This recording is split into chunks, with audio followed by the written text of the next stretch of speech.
আর আমাদের যে দুর্দশার শেষ নেই। অনুষ্ঠানগুলো, লাইট, প্যান্ডেল, গান বাজনা, এই রাজসিকতা কোথায়? সংস্কৃতি চর্চা কোথায়? সুস্থ ভাগবত চর্চা কোথায়? যেরা জাগবে। একদিন কালী পুজো তো 3 দিন 3 নাইট যাত্রা, 3 নাইট গানের কনসার্ট। মার সামনে এইসব করার কথা আছে চণ্ডীতে, ভাগবতে? আজ আমরা সেগুলোই করছি, আর তাই নিয়ে আনন্দ করছি। একবার দুর্গা পূজায় আমি পাঠ করতে গিয়ে দেখি 500-700 লোক রাস্তার পাশে দাঁড়িয়ে হাততালি দিচ্ছে। কি দেখছে জানেন? ড্রাইভারকে বললাম, ভাই একটু গাড়ি রাখুন তো, এখানে কি হচ্ছে? দেখলাম একটা ছোট্ট বাচ্চাকে অদ্ভুতভাবে বিকিনি পরিয়ে, কুসজ্জা দিয়ে, আর ওই বক্সের ডিজের গান দিয়ে, অশ্লীল গান দিয়ে নাচানো হচ্ছে। আর তার পিতার বয়সী, মায়ের বয়সী মায়েরা হাততালি দিচ্ছে তার ওই অশ্লীল নাচ দেখে। আর এগুলো আমদানি হয় সিরিয়াল থেকে। আমাদের পশ্চিমবাংলার যে গানের কনসার্টগুলো হয় না, ছোট, আচ্ছা, কাঁঠালকে যদি জোর করে পাকান, কাঁঠালকে যদি জোর করে অসময়ে পাঠান, সেটা স্বাদ হবে? যে বয়সে যেটা জানার দরকার তার থেকে অধিক পরিমাণে জেনে যাচ্ছি আমরা। যার যে বয়সের যে স্বভাব, তাকে চাপিয়ে দেয়া হচ্ছে এই সংস্কৃতির নামে। এখন তার অবস্থা কি হবে? এসব কথা শুনতে আপনারা আসেননি, কিন্তু বলছি এই কারণে, এই ভাগবত অনুষ্ঠান থেকে যদি আমরা গৃহে কিছু ফিরিয়ে না নিয়ে যেতে পারি, আমাদের স্বভাবে যদি একটি স্বভাবও নিয়ন্ত্রিত না হয়, তবে এই ভাগবতের অর্থ কি দাঁড়ালো? এই ভাগবতের সার্থকতা কি দাঁড়ালো? যদি আপনি ভাগবত এসেছেন, এখান থেকে যদি নূতন চেতনা, নূতন ভাবনা নিয়ে ফিরে না যান, তাহলে হলোটা কি?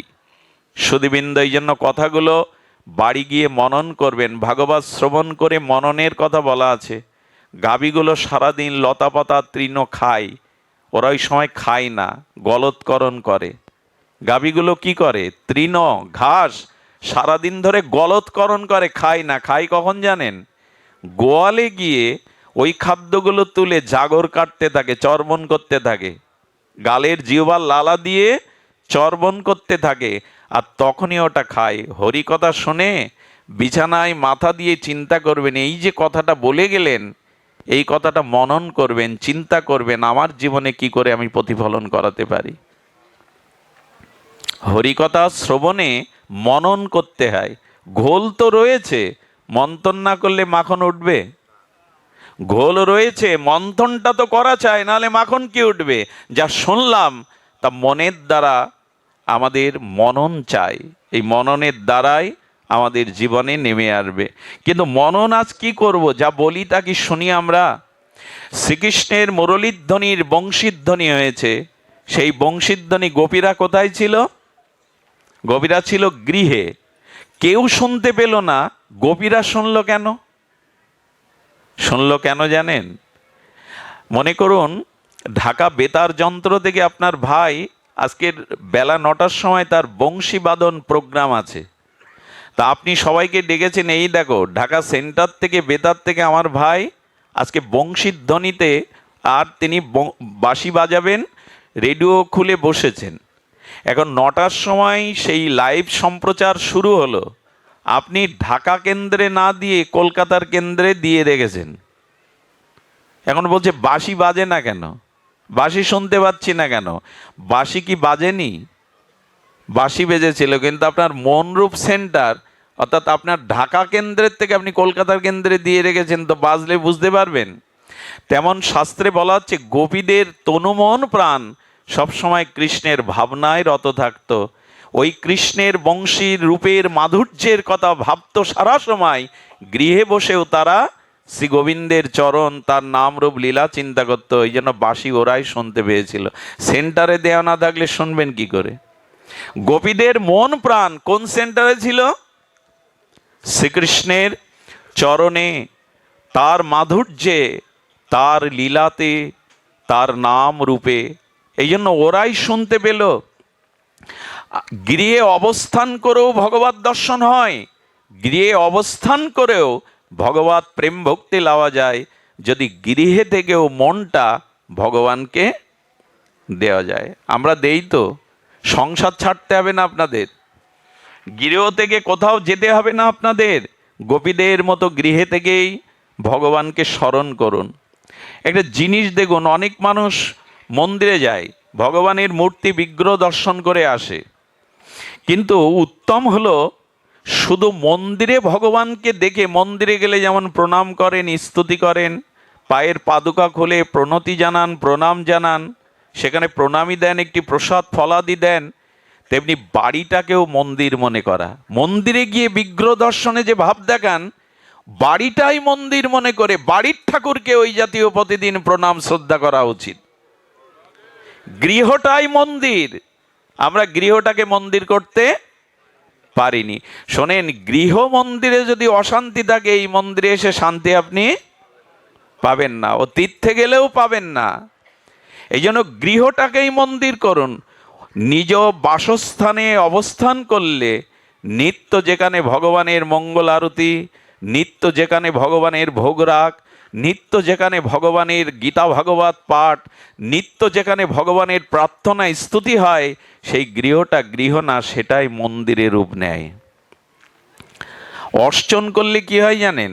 একই ইট কাঠ ছাদ দিয়ে আপনার বাড়ি তৈরি করা, একই ঘরের কোণে যেখানে ঠাকুরের আসন পাতা, ওইখানের গন্ধটা, আর যেখানে শয়ন করেন ওই ওই প্রকোষ্ঠের, একই প্রকোষ্ঠের মধ্যে সেখানের গন্ধটা একই। কেন? একই তো ঘর। আসলে ওখানে নিত্য ধূপ ধীপ জ্বলে, ওখানে নিত্য তুলসী অর্চন হয়, এই জন্য ওখানের বাতাবরণটা পবিত্র হয়ে গেছে, সুগন্ধে ভরে গেছে। কিন্তু যেখানে শয়ন করি ওখানে এই পবিত্রতাটা নাই।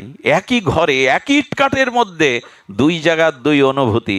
এর একটাই কারণ, ওখানে স্তব স্তুতি হয়। তো যে বাড়িতে নিত্য ভগবানের ভোগ রাগ পূজা আরতি স্তুতি পাঠাদি হয়, সেই গৃহটাই মন্দির হয়ে যায়। আমরা প্লেট বসাতে পারলে বাঁচি।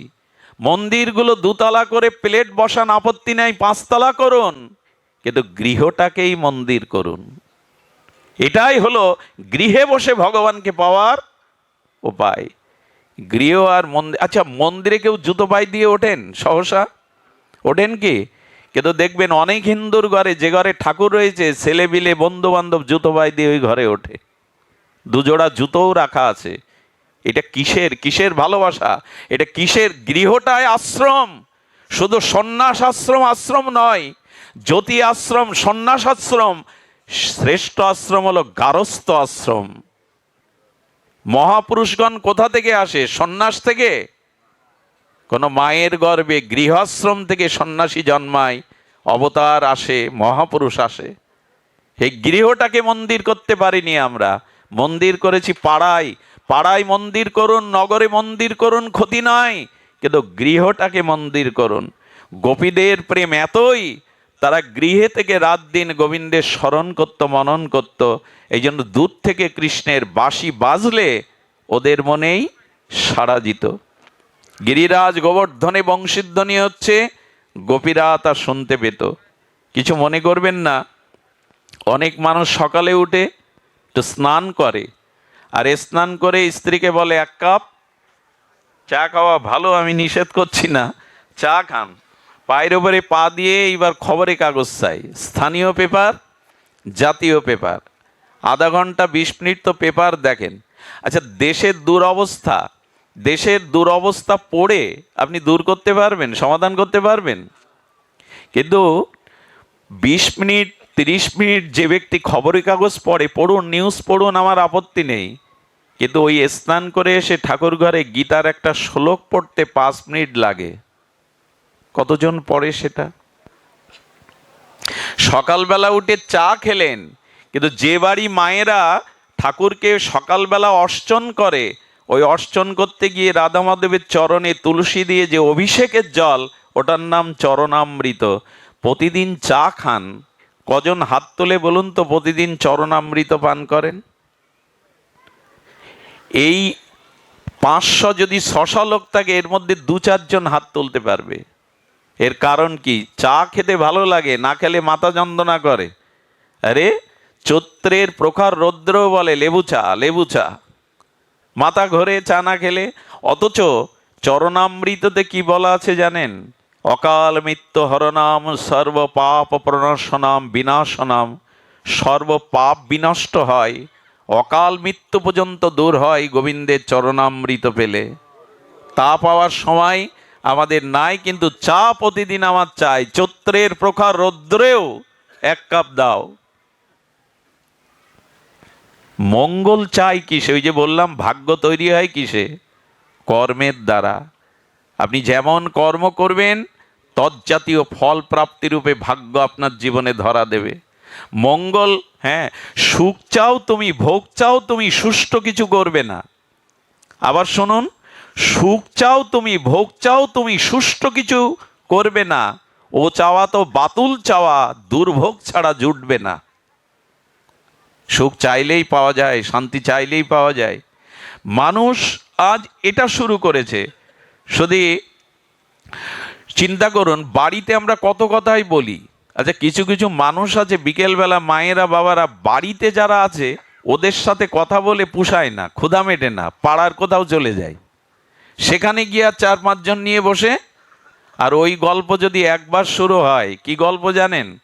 আমার বড় জামাই প্রফেসর আর মেজো জামাই ওসি, পাশে যারা থাকে ছোট জামাই, শুরু হয়ে গেল এত কথা যে বাড়ি কোলাচ্ছে না, বাড়ি পোষাচ্ছে না, এই জন্য কারো চায়ের দোকানে পাড়ায় চলে যায়, ওই নিয়ে শুরু হয়। শাস্ত্র বলেছে, আন কথা না বলিবে, আন কথা না শুনবে, সকলেই করিবে পরমার্থ। ঠাকুর নরোত্তম বললেন, পরিবারে যাদের সাথে যতটুকু কথা বলা দরকার ততটুকু প্রয়োজনে কথা বলো, অত বকবক করো না। আন কথা বলো না, আন কথা শোনো না, এর দ্বারা অনর্থ আসবে। আজকে কৈকেয়ীর কানে মন্থরা কয়েকটা কথা দিয়ে দিল, আর তাতে রামকে বনবাসে পাঠিয়ে দশরথকেই মেরে দিয়ে বিধবা হয়ে গেল। অসৎ লোকের বার্তা, অসৎ লোকের আন কথা, বিষয় কথা কানে নেবেন না। চাকরি ব্যবসা করতে হয়, যেটুকু কথা বলার কর্তব্য বলবেন, বাইরে গল্পগুজব করে করলে লাভ নেই। আমাদের মহাজন বললেন, দিবস যামিনী আবল তাবল কত পাঁচাল পাড়িতে পারো, তাহার মাঝে একবারও কি রাধা মাধব বলিতে নারো। এত কথাই খুব ফোটাও, তার মধ্যে ভগবানের নামটা একবার নিতে পারো না। এত কথা বলো অথচ ভগবানের কথা নাই। এই জন্য যার মুখে হরি কথা নাই তার কাছে না যাওয়াই ভালো। সে বিষয় কথা আপনার ভিতরে দিয়ে টেনে নামাবে আপনাকে। কি লাভ এত কথা বলে? হরি কথাই কথা আর সব বৃথা ব্যথা। হরি কথাই কথা আর সব বৃথা। আচ্ছা, আপনারা যারা এখানে আছেন, আমি যদি রাজনৈতিক বক্তব্য দিতাম, কোন দলের পক্ষে এরকম লোক এসে বসে থাকছেন চুপচাপ? আমি যদি এই তল্লাটের চেয়ারম্যানের বর্ণনা দিতাম, শুনতেন কেউ? আসতেন এত লোক? এসেছেন কেন? এই গাড়ি করে এত কষ্ট করে, হরি কথা হবে তাই। এই কথারই সার্থকতা। আন কথা বলে কি পাবো আমি? এই জন্য বললেন, মানুষ মুখে অনেক বাক্য ব্যয় করে, বৃথা বাক্য ব্যয় করে, অথচ সেই মুখে সেই জিহ্বায় হরির নাম নেয় না। এর থেকে কি করে ভাগ্য চাই আমরা? সৌভাগ্য। এই আচরণগুলো বদলান। জিহ্বার দ্বারায় অনেক পাপ হয়, শুনে রাখুন। পৃথিবীতে 2টো জিনিস দ্বারা সব থেকে বেশি পাপ হয়, পতন হয়, একটা চোখ আর একটা হলো জিহ্বা। এই 2টো জিনিস সংযত যার নাই, সে ভগবত ভক্তির অধিকারী নয়। বাইরে গেলে যেখানেই যান এই 2টো জিনিস সংযত রাখবেন। জিহ্বা খুব পবিত্র বস্তু, ওখানে কোনো হাড় নেই, সব নরম। ভগবান ওখানে রস দিয়েছেন, এত রস অন্য কিছুতে টক দিলে টকের রস বেরোয়, মিষ্টি দিলে মিষ্টি। রসটা বলেছেন যাতে হরি কথামৃত, হরি নামের রসের সাথে এই রস মিশাতে পারো। হরি কথা বলো, হরি কথা শোনো। জিহ্বার গুরুত্ব অনেক। মৃত্যুর সময় যদি জিহ্বা একবার হা রাধে বলতে পারে, আপনি পার পেয়ে গেলেন। ওই যে অজামিল মৃত্যুর সময় একবার নারায়ণ বললেন, পুত্রের নারায়ণ নাম নেওয়ায় তিনি উদ্ধার হয়ে গেলেন। জিহ্বার ভূমিকা অনেক বেশি। সারা জীবন জিহ্বা নাড়ান, অভ্যাস করুন। মৃত্যুর সময় যদি একবার হা রাধে এই শব্দ উচ্চারণ হয়, পার পেয়ে গেলেন আপনি। আচ্ছা, একজন বলছে সারা জীবন ভালো কর্ম করলো না, মৃত্যুর সময় রাধে বলে দেখো, সারা জীবন কুকর্ম করলে কি হবে? মাঝখানে কোনো সাধুর কৃপা পেয়েছে, ভগবত কৃপা পেয়েছে, নাহলে রাধা নাম শুনবে কোথায়? রাধার নাম মনে পড়বে কোথায়? ওই সুকৃতি মনে পড়েছে, রাধা নাম এসে গেছে। অনেকেই বলে ওই নিলে কি হবে। আচ্ছা, আমি একটা দৃষ্টান্ত দেই। সারা বছর একটা ছেলে লেখাপড়া করেনি, পরীক্ষার সময় পাশে একজন ব্রিলিয়ান্ট ছাত্র ছিল, সে দেখলো একই ক্লাসে পড়ি, ওকে একটু সহযোগিতা করি যাতে পাসটা করতে পারে। ও সারা বছর পড়েনি, এখন ওকে খাতা দেখিয়ে দেখিয়ে লেখার সুযোগ দিল। এখন সারা বছর না পড়েও পাশ করবে কি না? তেমনি সারা জীবন হরি বলেনি, কোনো স্বীকৃতিতে যদি শেষের সময় একবার হরি বলে, নকল করেও যদি পাশ হওয়া যায়, তো একবার রাধা বললে শেষের দিনে পাশ হবে না কেন? এই জন্য অভ্যাসটা রাখুন, কখনো কখনো কানে এটা দিন, হরিকথা হরিনাম দিন, যদি একবার বেরিয়ে পড়ে।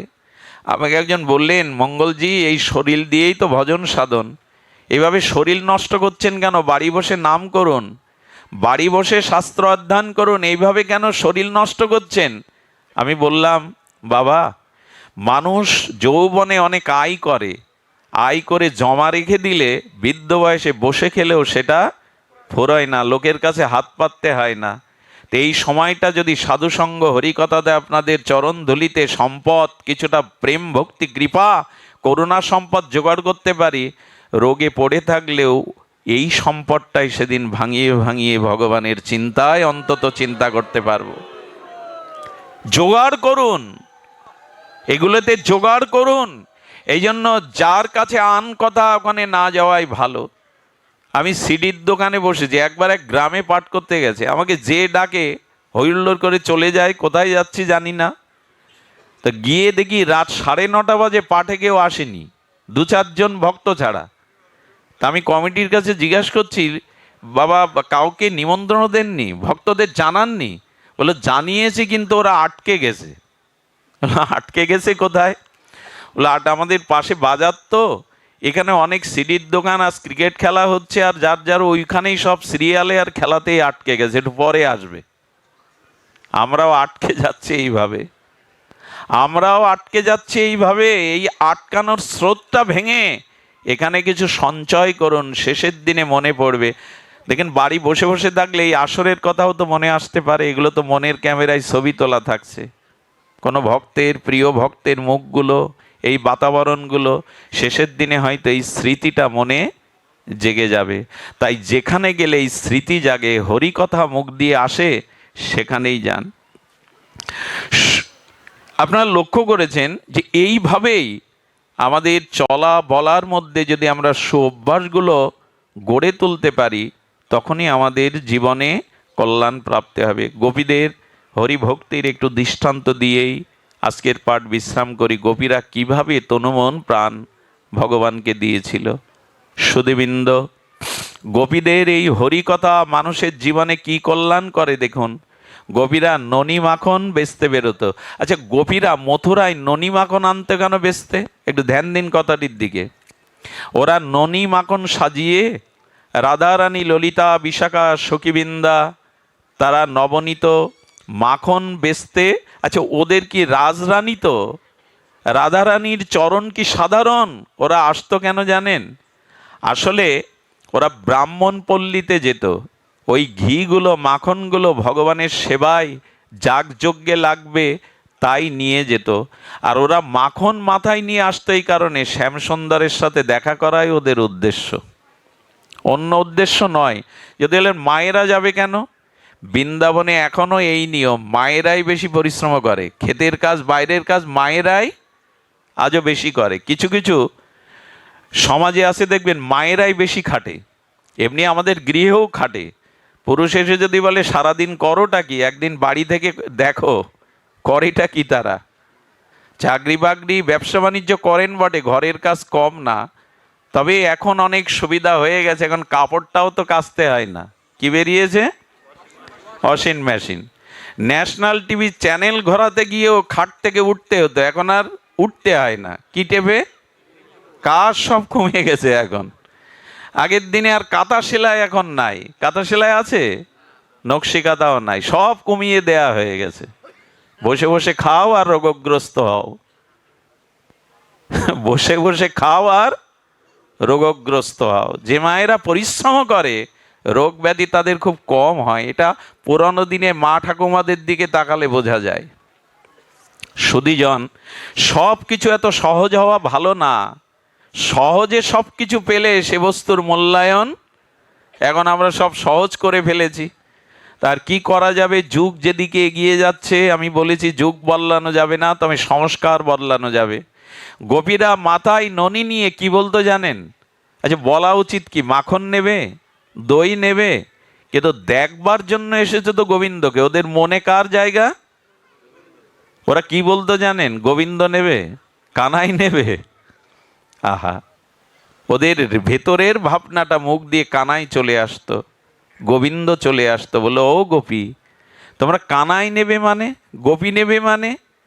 ওদের ভাবনায়, ওদের চিন্তনে, ওদের মননে শুধু এই একটিই নাম। সুধীজন, এই গোপীগণ তারা এমনি করেই ভগবানকে স্মরণ করত। আসতো কেন? যাতে গোবিন্দ বদন দর্শন হয়। সুধীবৃন্দ, একটি লীলা বলেই, দেখুন, গোবিন্দ যখন উত্তর গোষ্ঠে ফিরতেন, দাদা বলরাম সুবল সখা নিয়ে, গাভীকে নিয়ে, আর এই গোমাতা গাভীদের নিয়ে শ্রীধাম বৃন্দাবনে গোধূলি লগ্নে পশ্চিম দিগন্তে বিচিত্র রঙের সমাহারে আর গোখুর উত্থিত ধূলিকণাগুলো শান্ত গোবিন্দের ঘর্মের বদনে এসে মিশে যেত। গোবিন্দের সেই কেশমালা যখন এই মুখের কাছে এসে পড়ত, আর ওখানে ধুলি আর ঘাম মিশে এক অপূর্ব বদনে, সুখদেব গোস্বামী চেয়েছে দেখছেন কি তার অপূর্ব সৌম দর্শন। এই রূপ দেখলে আর অন্য রূপ চোখে ধরে? পীতবরণধারী, শিখাপুচ্ছধারী, ত্রিভঙ্গ মোরারি।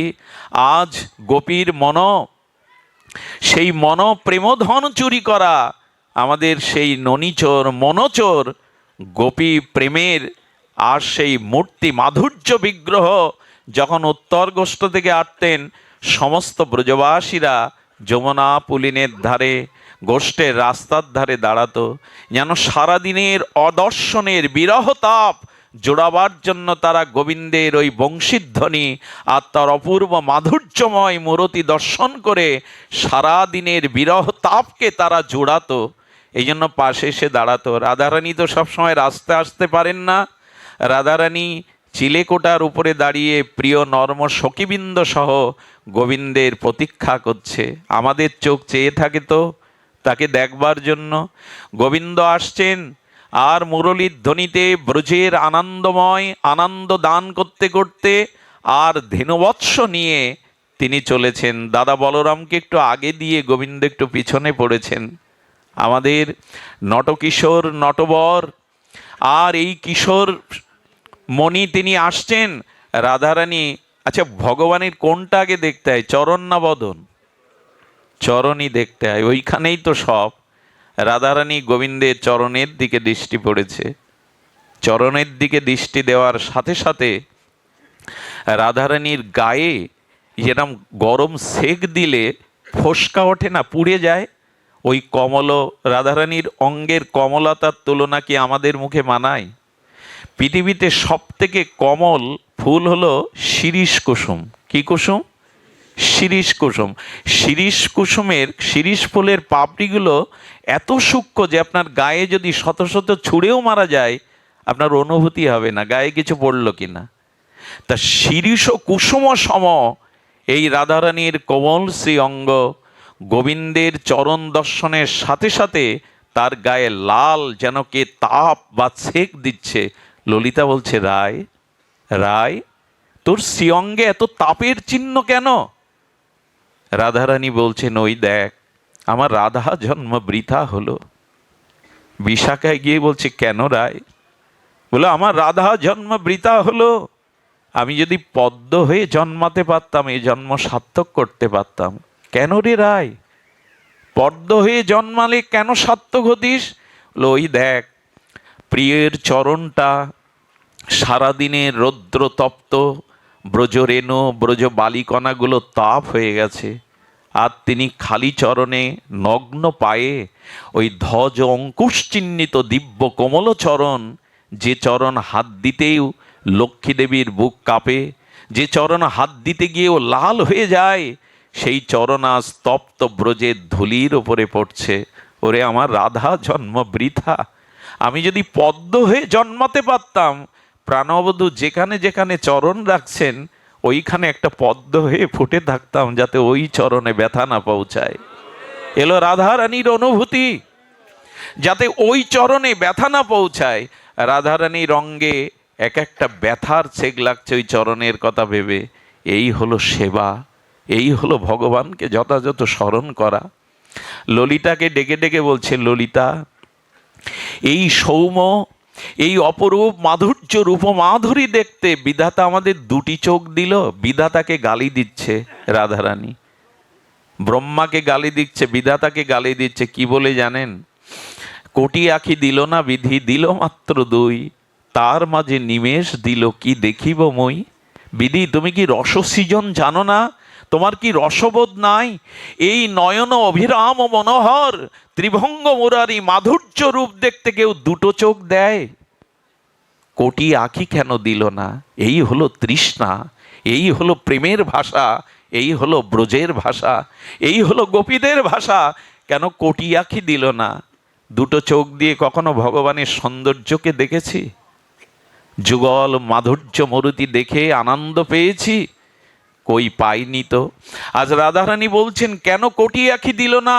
বিধি যোগ্য সৃজন জানে না, বিধি অরসজ্ঞ রস সৃজন জানে না। জানলে এই রূপ দেখবার জন্য দুটো চক্ষু দেয়? আচ্ছা, দুটো চক্ষু যদিও দিল, কেন চোখের পলক দিল, নিমেষ দিল কি দেখিব মই। চোখের পলকটাকেও তারা সহ্য করতে পারছে না। রাধারানীকে বলা হয়েছিল, রাধে, পলকটা সহ্য করতে পারছো না কেন? চোখের পলক। বললেন, পলক কেন দিল? কারণ এক পলক পড়লেই যেটুকু সময় হারিয়ে ফেলি, মনে হয় এক যুগ তাকে দেখিনি, এক যুগ তাকে হারিয়ে ফেলেছি। বহুদিন পর সন্তান বাড়ি এলে যেমন মা কেঁদে বলে, বুকে জড়িয়ে ধরে বলে, কতদিন তোকে দেখিনি খোকা। এটা ভালোবাসার ভাষা, এটা প্রেমের ভাষা। তেমনি ললিতা, বিশাখা, রাধারানী বলছে জড়িয়ে ধরে, ওরে বিধি কেন পলক দিল? পলক পড়লেই তো মনে হয় তাকে কত যুগ যুগান্তর হারিয়ে ফেললাম। রাধারানী একদিন বলছিলেন, ললিতা, আমাকে একটা সাধনা শিখিয়ে দিতে পারিস? রায়, তোর আবার কি সাধনা করবি? কিসের জন্য সাধনা করবি? বললেন, মাছেরা যে সাধনা করে চোখ পেয়েছে, আমি সেই চোখ চাই। নাকি মানে মাছের চোখের পলক পড়ে না, মাছের চোখের পলক পড়ে না। বললেন, এ পৃথিবীতে সব প্রাণীরই পলক দিয়েছে, মাছ কোন তপস্যা করেছে বলতে পারিস? ওর পলক পড়ে না কেন রায়? বলে, আমি তপস্যা করে মাছের চোখ পেতাম, যাতে প্রাণবধূকে দেখতে আমার পলক না পড়ে। বলতে পারিস কি, কোন সাধনায় আমি মাছের চোখ পাবো? এগুলো কি আবেগের ভাষা? আবেগের নয়, এটাই হলো প্রেমের থেকে উত্থিত ব্রজপ্রেমের ভাষা। একেই বলে তাকে সর্বস্ব দিয়ে ভালোবাসা, চোখের আড়াল না হতে দেওয়া। বললেন, মাছের চোখ যদি পেতাম, ওই রূপমাধুর্য দর্শনে নয়নকে, জীবনকে সার্থক করতে পারতাম। প্রেম না হলে এ ভাষা আসবে না, প্রেম না হলে অনুভূতিও আমরা বুঝতে পারবো না। এটা প্রলাপ মনে হবে যাদের ভিতরে এই প্রেম নাই। ললিতা বলল, তো তপস্যা করে মাছের চোখ যদি পাবি, তো গোবিন্দ তো তোর নয়ন সম্মুখে দাঁড়ায় না। গোবিন্দ তো নয়নের সম্মুখে তো সবসময় দাঁড়ায় না। গোবিন্দ তো কত লীলা করে, তুই কি করবি? বললো, মাছের চোখ পেলে পাখির কাছ থেকে ভিক্ষা করে দুটো ডানা নিতাম, ওই চোখে ডানা বেঁধে যেখানে আমার প্রাণবধূ দাঁড়াতো, যেখানে থাকতো সেখানে উড়ে যেতাম তাকে দেখবার জন্য, তাকে দেখবার জন্য আমি উড়ে যেতাম। রাধারানী এই বলতে বলতে মাঝে মাঝে মূর্ছিত হয়ে পড়ে যান। আর দশম দশায় তিনি মূর্ছিত হয়ে পড়ে যান। ললিতা, বিশাখা তখন চিন্তা করলেন, এইভাবে বারবার যদি দশম দশায় মূর্ছিত হয়ে পড়ে যায়, রাধারানী মাঝে মাঝে কি করেন জানেন? বাসরক সজ্জিকা, গোবিন্দ ব্রজ থেকে চলে গেছে, রাধারানী মনে নাই, প্রিয় এখনো ব্রজে আছে, সে কথা দিয়েছিল, ন গচ্ছতি, এক পাও ব্রজ থেকে তিনি কোথাও যান না। এই অনুভবে রাধারানী তাড়াতাড়ি বলছেন, আরে সখীগণ আমাকে সংকেতকুঞ্জে নিয়ে চলো। সংকেতকুঞ্জে যদি ব্রজে যান একবার যাবেন। আমার সৌভাগ্য হয়েছিল, জায়গাটা বড় মধুর। সেই কাল কোলাহলের দিনে এখনো সেখানে গেলে মনে হয় এইখানেই সেই লীলা রচনা করেছিলেন ঠাকুরানী প্রীতিময়ী, আমাদের কৃষ্ণ প্রেমের পূর্ণিমা ভাবময়ী লাদিনী অধীশ্বরী রাধা ঠাকুরানী। সেই সংকেতকুঞ্জে গিয়ে সখীদের বললে আমার পায়ে আলতা পরিয়ে দে, আমাকে লাল শাড়িতে সাজিয়ে দে, চোখে কাজল দিয়ে বধূ বেশে সাজিয়ে দিলেন। আর রাধারানী বললেন তোরা বাসর সজ্জা কর, সেই ফুলের দ্বারা ব্রজের গুগ্ন ঔষধি লতা পাতা দ্বারা বাসর সাজিয়ে ঘোমটা পরে ললিতা বিশাখাকে দৌড়ে রেখেছেন, আমার প্রাণবধূ আসবে। ব্রজে কিন্তু গোবিন্দ নাই। রাধারানীর বাসসজ্জিকা ভাবে আজ বধূ বেশে এইভাবেই আর অপেক্ষা করছে। একটা গাছের পাতা নড়লেও পড়লেও মনে হচ্ছে ওই বুদ্ধি প্রভুর প্রিয়ের চরণ বেজে উঠল। গাছের শাখায় শাখায় যখন শব্দ হচ্ছে বলল ওই চরণের নূপুর ধ্বনি যেন হলো, কেঁপে কেঁপে উঠছেন। প্রভুর অপেক্ষা করতে করতে সারা নিশি হয়ে গেল। ভোরবেলা যেন প্রাণের আবেশে স্ফুটে দেখছেন বধূ এসে দাঁড়িয়েছে সামনে। বলে ওকে চলে যেতে বল, ওর মুখ আমি দেখব না, ওর মুখ দেখব না, ওকে চলে যেতে বল। ও সারা রাত অন্য কোনো কুঞ্জে কাটিয়ে এসেছে, চলে যেতে বল, ওর মুখ দেখব না। সব কিন্তু ওই ভাবাবেশে। ওই কুঞ্জ সাজিয়ে যখন বিদায় নিল তখন লাল কাপড় আলতা মুছে দিয়ে লতা পাতা বাসরটাকে ভেঙে চুরে মাটিতে লুটিয়ে কাঁদছে, ওরে পেয়েও তো তাকে হারালাম, কেন তাকে দূরে সরিয়ে দিলাম, কেন তাকে বের করে দিলাম নয়নের সম্মুখে। ওরে ললিতা, ওরে বিশাখা, তাকে আবার এনে দে। জড়িয়ে ধরে ললিতা বলেন আগেই বলেছিলাম তাকে ভালোবাসিস না, তাকে ভালোবাসলে শুধু কাঁদতেই হয়, তাকে ভালোবাসলে শুধু তার প্রতীক্ষায় থাকতে হয়, আগেই বলেছিলাম ভালোবাসিস না তাকে। বলে ওরে তাকে কি ভালো না বেশি পারা যায়? এই জগতে ভালোবাসার অন্য কেউ নাই, ভালোবাসা তো তার থেকেই এসছে, প্রেম তো তার থেকেই এসছে। ললিতা বিশাখা রাধারানীকে এইভাবে সান্ত্বনা দিতেন। মাঝে মাঝে দৌড়ে বললেন ললিতা আমি আমার শ্যামকে পেয়েছি। কোথায় পেয়েছিস? এই দেখ আমার নখের জ্যোতির মধ্যে আমার শ্যাম সুন্দর, বলে নখটা জড়িয়ে ধরতেন বুকের মধ্যে। এইভাবে ব্রজ গোপিকারা নিশিদিন তারা গোবিন্দের ধ্যানে গৃহে থেকেও মগ্ন থাকতেন। আপনাদের কাছে শেষ অনুরোধ, এই ব্রজপ্রেমী মহাপ্রভু দিতে এসেছিলেন। গোপীর সাথে গোপীনাথের এই যুগল প্রেম মাধুর্যই আমাদের ভজনের মহাপ্রভুর মহা অবদান। আমরা গৃহে থেকেও যেন ভগবানের নাম, ভগবানের লীলা এভাবেই স্মরণ করতে পারি। আমি এত দূরে সম্ভবত আসি না, কিন্তু কেন জানি না আমাদের শান্তদা, কার্তিক বাবা, মনতোষদা, শ্যামলদা বারবার বলছিলেন আসার কথা। এসে এইটুকু পেলাম, আপনারা হরিকথার যোগ্য শ্রোতা, হরিকথা শোনার আপনাদের অনেক ব্যাকুলতা।